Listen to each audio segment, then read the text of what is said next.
Hello and welcome to my presentation on EMF and internal resistance. And who am I? I'm Bernard Taylor and I'm from FES Physics. Why FES Physics? Because I am the physicist. Get it? Well, when we have a voltmeter and we put it across a cell, as on the left-hand side of the screen, the voltmeter measures the EMF of the cell. Why does no current flow? Yes, because the voltmeter has an incredibly high resistance itself. On the right-hand side, we have a different setup. We have the cell and we have a current flowing, and the voltmeter is in parallel with the load resistance, which could be a motor, it could be a lamp, whatever. Now, look at the dotted lines. The dotted lines enclose what is actually the cell. The cell has some internal resistance, and we'll come back to that in a moment. That's not something we normally look at GCSE.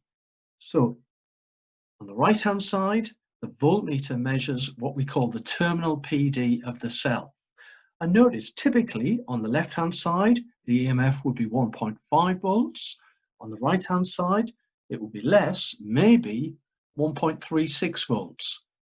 Oh, what's happened to the missing volts? It's what I call the mystery of the missing volts. We need to remember what the terminal PD is and to remember that it's always less than the EMF. EMF, what does that stand for? Electromotive force, of course. Now, the EMF of the cell, and we represent that usually with a curly E, is the total energy the cell supplies to each coulomb of charge.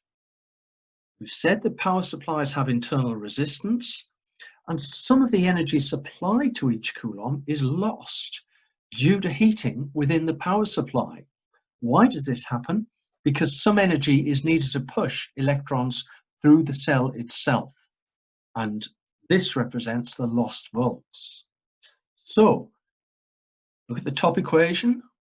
The energy supplied to each coulomb from the chemical energy, that's the EMF, curly E. The energy given to the load resistor, I big R, and of course V equals IR. And we've got plus the energy transfer due to internal heating in the cell. That's I times little r. I times little r on the bottom equation being what we said is the lost volts. So the EMF must always be greater than the terminal PD of the cell. Now, this is an interesting little thought experiment, I hope. Short-circuiting a dry cell. We take a lead, we take a wire, and we put it across from one end to the other. Don't do this at home. The load resistance, big R, is very, very small. So what can we say about the size of the current that will flow when the load resistance is very, very small? Yes, the current will be very large. Oh, if the current is very large, what effect will this have on the cell? Well, we're going to have quite a lot of energy dissipated in the cell. The cell will get warm, if not hot. And a few years ago, there was a problem with some computer laptop battery packs that inadvertently were being short-circuited, a bit like this, so that they became very hot, and in some cases it's reported burst into flames. Quite dangerous. Remember, don't do this at home. If we have a lab power pack, the kind of plug-in power supplies that we often use for experiments, and we set it to, let's say, 12 volts.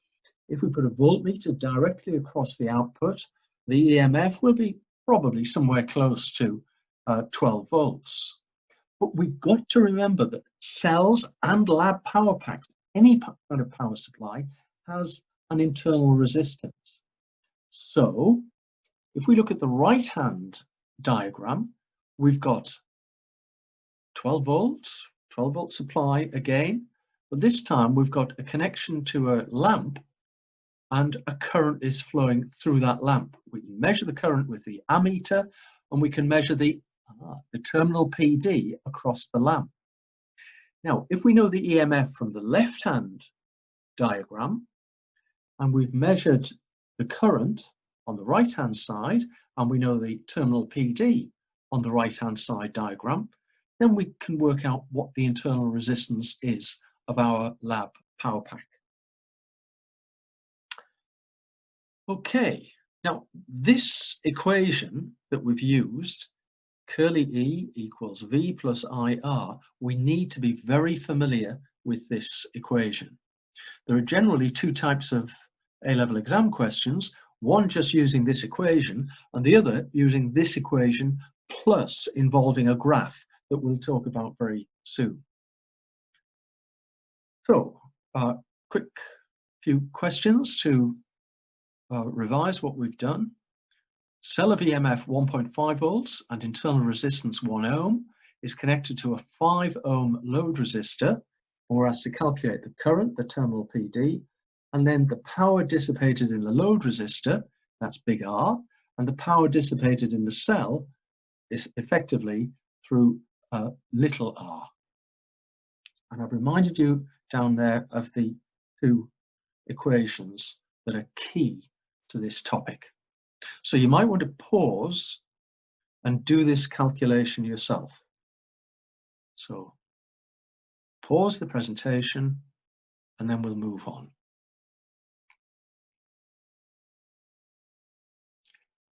So what did we get? We get the current should be 0.25 amps, the terminal PD, part B, 1.25 volts.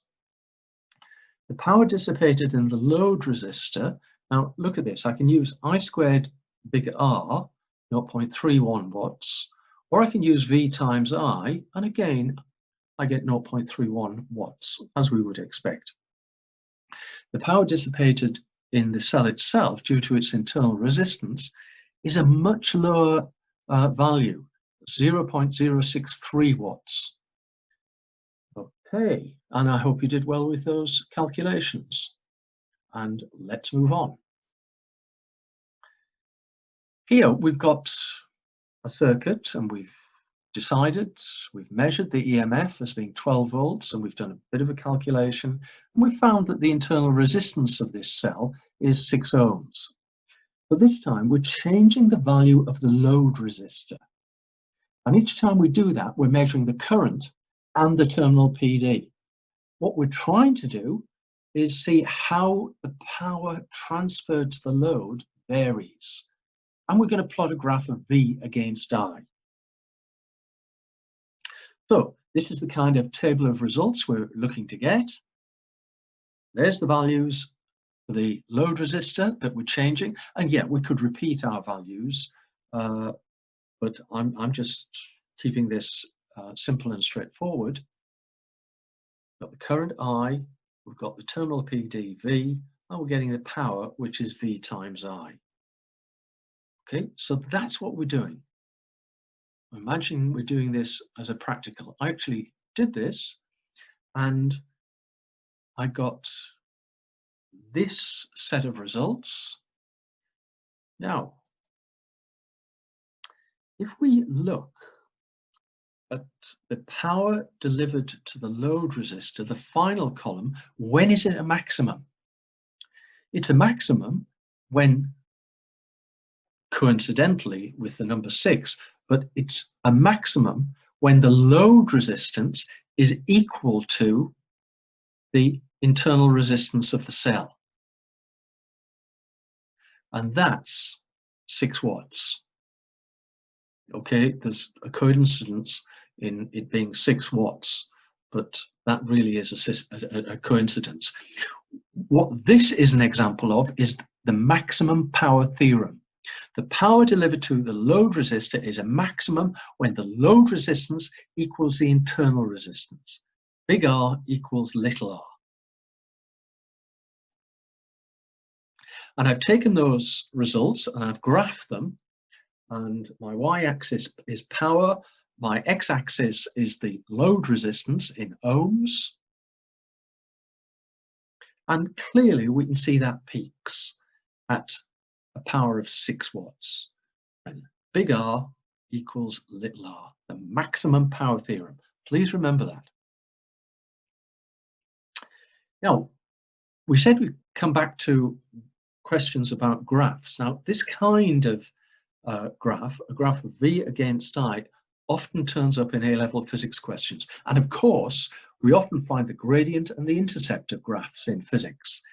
If we take our results from the previous experiment, we can see that we get a straight line with a negative gradient, and there would clearly be a y-intercept and an x-intercept if we drew that axis or extended that axis far enough. Now, let's look at two things. The value of the y-intercept is pretty close to 12 volts, and it's no coincidence that that's the EMF of the cell.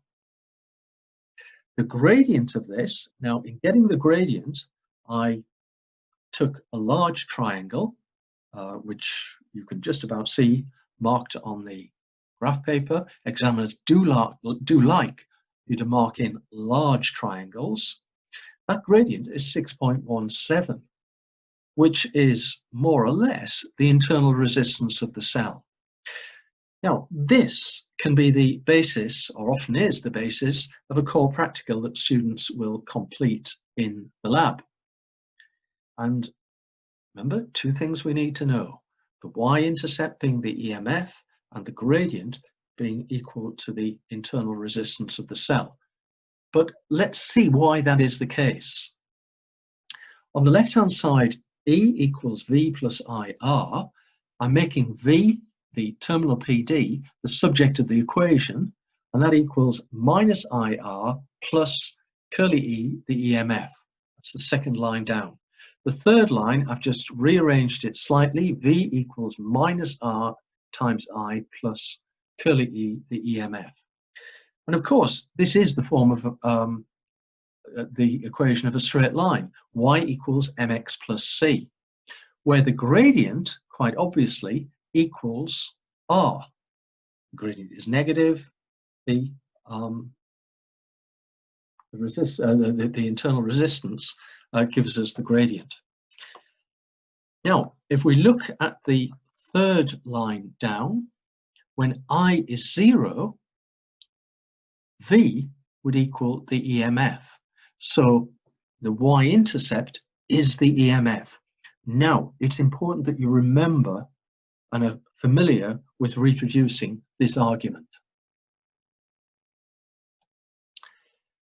For a core practical, let's suppose we have a graph of V against I, and what we would really put in is two slightly worse fit lines.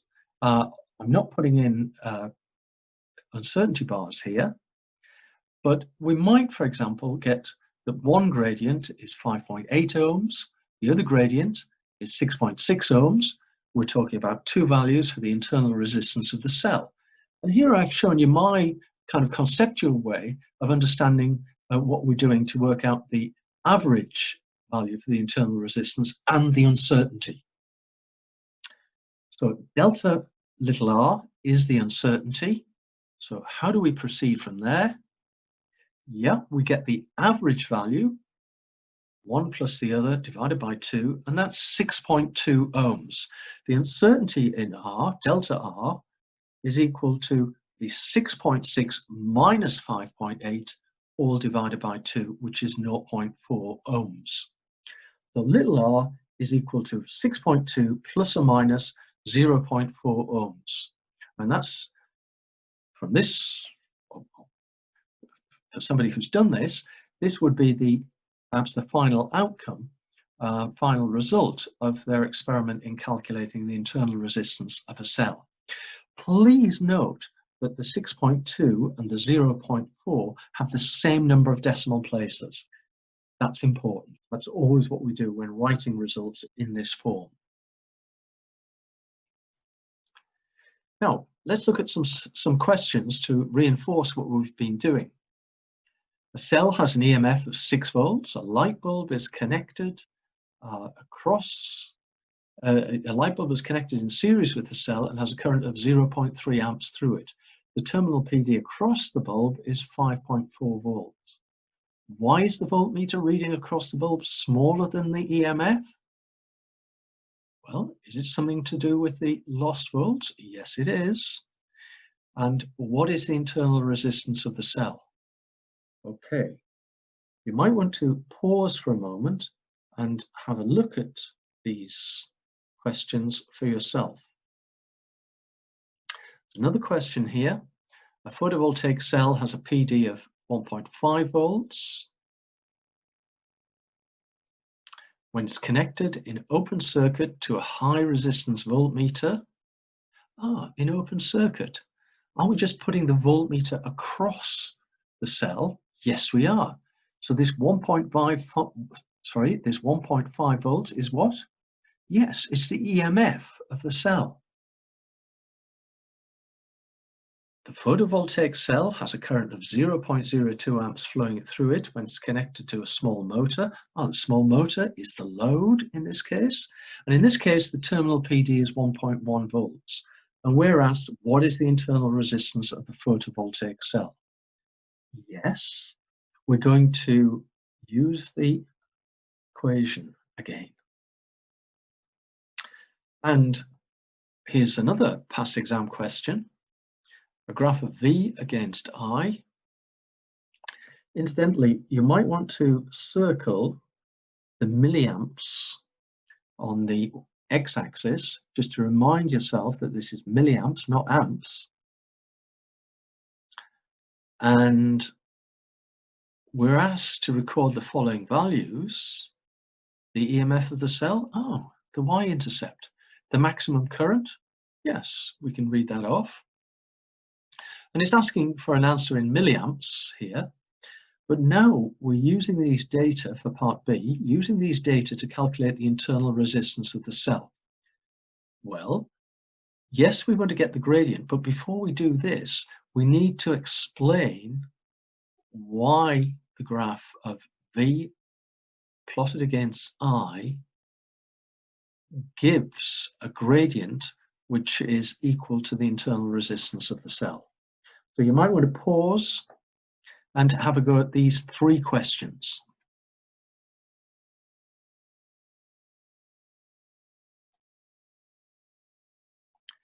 And for question 1, yes, part A, talking about the lost volts, because energy is needed to push electrons through the cell itself. And we've said that the lost volts equals I times little r, where r is the internal resistance of the cell. For part B, we've used the equation, the EMF, the terminal PD, the current, and that gives us a value for the internal resistance, which you should have got as being 2 ohms. For question 2, we've got the EMF, the terminal PD, the current. We're putting values in again, and we're getting a value for the internal resistance of the photovoltaic cell as being 20 ohms. Okay, now we have question 3. This is our graph of V against I. I've circled the milliamps on the graph. Yes, we've got the EMF of the cell is 1.5 volts. The current is 560 milliamps. And I've indicated E equals V plus IR. V equals minus R times I plus E. Y equals mx plus C. I've explained why the gradient equals the internal resistance. I haven't just assumed it. And then I've done the calculation, remembering that I should be using amps rather than milliamps. Okay, remember what I'm saying. There's typically 2 forms of exam questions. One is this graph of V against I, which also uses the equation EMF, E equals V plus I times little r. And then there are also other questions that just use that equation on its own, typically. although there may be questions that relate to the core practical and relate to some of the practical ins and outs of doing the core practical. So thank you very much,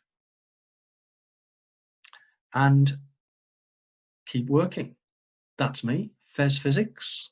Thank you very much.